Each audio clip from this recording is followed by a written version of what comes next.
زبان سے تو اقرار کر لیا، عمل کسی اور کا کر رہا ہے، اللہ کو یہ بات پسند نہیں۔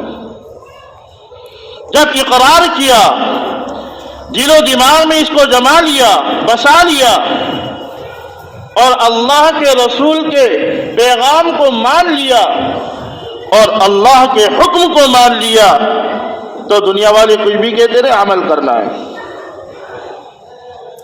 سرکار دو عالم صلی اللہ علیہ وسلم کے پاس ایک شخص آئے، ایک صحابی۔ اللہ کے رسول نے معلوم کیا کہ بھائی تم نے نکاح کر لیا؟ کہ اللہ کے رسول مجھ سے کون نکاح کرے گا؟ کیوں؟ کہ میں تو ایک غریب آدمی ہوں۔ پھر دوبارہ پوچھا اللہ کے رسول نے کہ بھائی تم نے نکاح کر لیا؟ کہ اللہ کے رسول میرے پاس مال و دولت نہیں، مجھ سے نکاح کون کرے گا؟ تیسری مرتبہ پھر آپ نے ارشاد فرمایا کہ بھائی تم نے نکاح کیا نہیں کیا؟ کہ اللہ کے رسول کوئی منصب والا آدمی تھوڑی ہوں میں، اگر کوئی بڑا آدمی ہوتا تو سینکڑوں رشتے آ جاتے، میں تو ایک معمولی سا آدمی ہوں۔ اللہ کے رسول نے جب یہ بات سنی تو کیا فرمایا؟ یہ نہیں فرمایا کہ بھائی کسی بچولیوں کو بیچ میں ڈال لو، فلاں جگہ رشتہ بھیج دو۔ یہ نہیں فرمایا کہ میں اس سے کہہ دوں گا وہ تمہارے اپنی لڑکی تمہیں دے دے گا، بلکہ اللہ کے رسول صلی اللہ علیہ وسلم نے ارشاد فرمایا کہ جاؤ فلاں کے گھر پر اور میرا سلام کہنا، اور کہنا کہ اللہ کے رسول نے ارشاد پیغام پہنچایا ہے کہ اپنی بیٹی کا نکاح مجھ سے کر دو۔ معمولی بات نہیں۔ کیا کہا کہ فلاں کے گھر پر جاؤ، اور جانے کے بعد یہ کہنا کہ اللہ کے رسول نے سلام بھجوایا ہے، اور سلام کے ساتھ ساتھ یہ ارشاد فرمایا کہ اپنی لڑکی کا نکاح میرے ساتھ کر دو۔ اب یہ پہنچے، دروازہ کھٹکھٹایا، اللہ کے رسول کا پیغام تھا، قبول کرنا نہ کرنا ان کا کام۔ پہنچے، دروازہ کھٹکھٹایا، آئے اندر سے۔ کیسے آنا ہوا؟ کہ اللہ کے رسول صلی اللہ علیہ وسلم نے آپ کو سلام کہلوایا۔ ایک ایمان والا اگر یہ سوچ لے، اور اللہ کے رسول کے صحابی جو اپنا جان اور مال اللہ کے رسول کے اشاروں پر قربان کر دے، جب معلوم ہوا کہ اللہ کے رسول کا سلام آیا ہے تو ایک گھر کے اندر خوشی کی لہر دوڑ گئی۔ معمولی چیز نہیں، کوئی بڑا آدمی کوئی پیغام بھیجے تو آدمی جب گھر میں جا کر کہتا ہے تو کتنا خوش ہوتے ہیں سب لوگ۔ وہاں تو اللہ کے رسول کا سلام آیا، کہا کہ اللہ کے رسول نے مجھے بھیجا ہے۔ پہلے تو سلام کہا گھر والوں کو، اور دوسری بات یہ کہی کہ اپنی لڑکی کا نکاح میرے ساتھ کر دو۔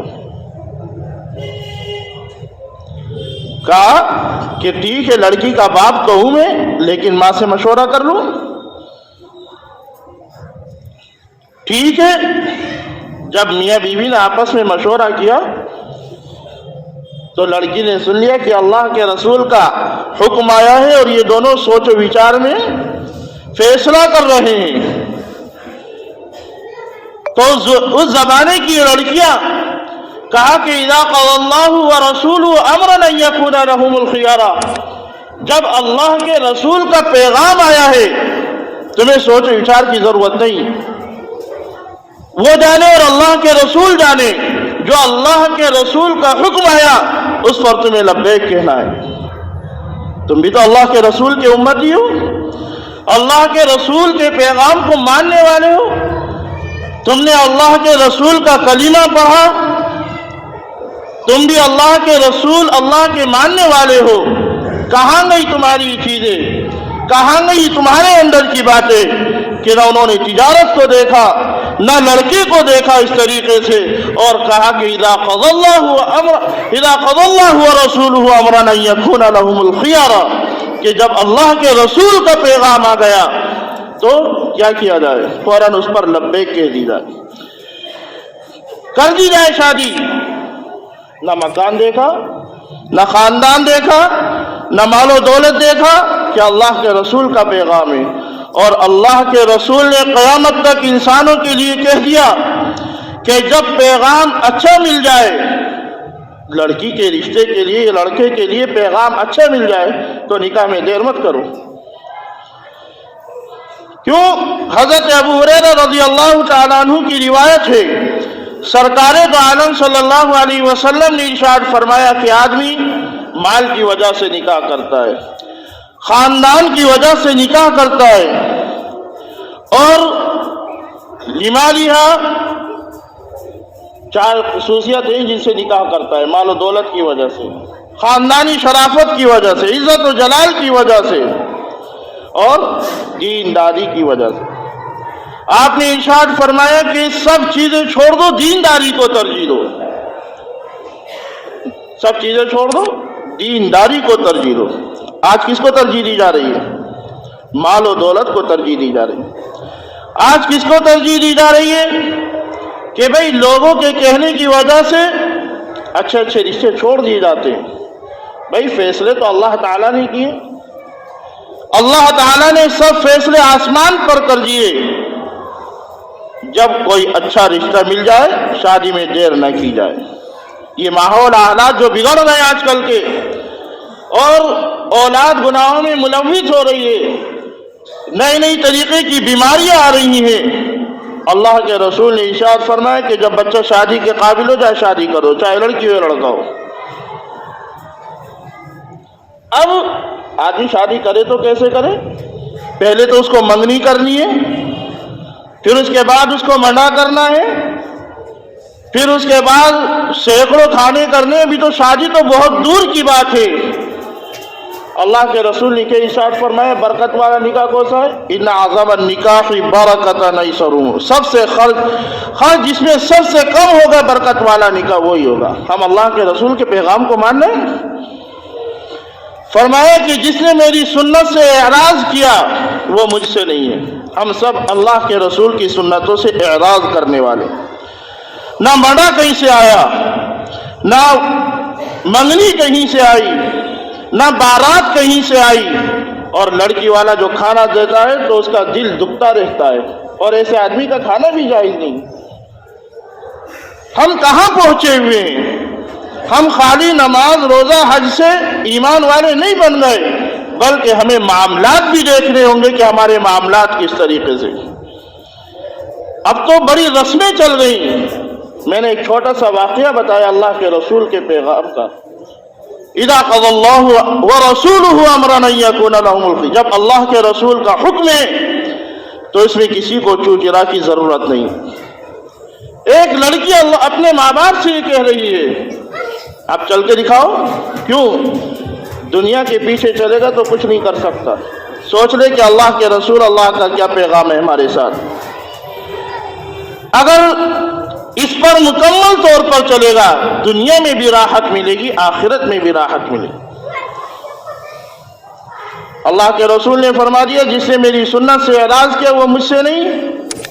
اب دیکھ لے آدمی حج بھی سینکڑوں کر لیے، نمازیں بھی پابندی سے پڑھتا ہے، اور صدقات اور زکوٰۃ بھرپور دیتا ہے، لیکن معاملات کیسے؟ خالی زبان سے کچھ نہیں ہوگا، آپس کے معاملات کیسے؟ اب وہ سب کو معلوم ہے کتنی برائیاں، کتنی رسومات ہمارے اندر آ گئی۔ کہاں سے آئی؟ یہ غیروں سے آئی، اور غیروں کے آنے کی وجہ سے آج رشتے نہیں ہو پا رہے۔ لڑکیاں بھی ہیں، لڑکے بھی ہیں۔ اللہ کے رسول نے ارشاد فرمایا کہ دیندار کو ترجیح دو، تربت یداک، اتنی ترجیح دو، نہ مال کو ترجیح دو، نہ کسی چیز کو فوقیت دو، اگر دینا ہے تو دیندار کو ترجیح دو۔ آج زبان سے تو کہتے ہیں دیندار دیندار، لیکن دل کے اندر یہ چور ہوتا ہے کہ کچھ ملے گا بھی یا نہیں ملے گا۔ آدمی جہاں سینکڑوں یا لاکھوں روپے خرچ کرتا ہے تو دو چار سامان وہ اپنے پیسوں سے نہیں لے سکتا۔ سوچنے کی بات ہے، سامان کا محتاج ہے۔ کوئی ایسا بھی تو آدمی ہو کہ بھئی اگر تم اپنی لڑکی کو دے رہی تمہاری یہ بہت بڑی بات ہے، ہم سارا سامان اپنے اس سے خرچ کر، لاکھوں روپے خرچ کر لے گا، لیکن بھکاری وہاں پر بنے رہے گا کہ کیا چیز ملی کیا چیز نہیں ملی۔ وہاں پر آدمی کنجوس بن جائے گا کہ بھئی دیکھیں کیا ملا کیا نہیں ملا. یہ سب بیکار کی بات ہے. جب اللہ کے رسول کا پیغام آ جائے تو فوراً اس پر لبیک کہہ دو, اور جب اچھا رشتہ مہیا ہو جائے تو کسی کے چکر میں نہیں بلکہ اللہ کا حکم ہے اس کو کر گزرو, فیصلہ اچھا ہوگا. اسی لیے اللہ تعالیٰ نے فرمایا ان الصلاۃ تنہی عن الفحشاء والمنکر, اگر تمہاری نماز صحیح تو سب چیزیں تمہاری صحیح ہوتی چلی جائیں گی.